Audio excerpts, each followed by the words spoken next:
நாம் பொங்கலுக்கு பானை வாங்குவோம் இல்லையா, அதை பொங்கல் மட்டும் செஞ்சுட்டு கவுத்து போட்டுருவோம். அப்படி செய்யாமல் நம்ம அதிலே தினமும் ஒரு ஆளாக்கு அரிசி சாதம் வடிக்கலாம். சக்கரை பொங்கல் நம்ம என்னென்ன ஸ்வீட் செய்யணுமோ பிரசாதம் அதெல்லாம் யூஸ் பண்ணிக்கலாம்.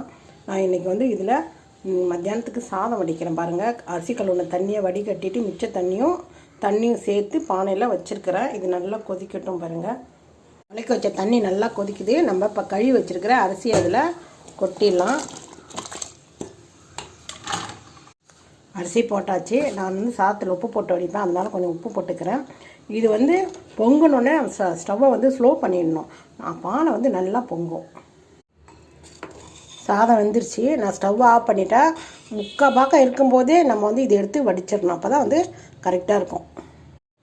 சாதம் வடிச்சிட்டோம் பாருங்கள். பானை சாதம் பானையில் வடித்த சாதத்தை பாருங்கள் கொட்டி வச்சுருக்கேன். எப்படி உதிரியாக இருக்குது அப்படின்ட்டு.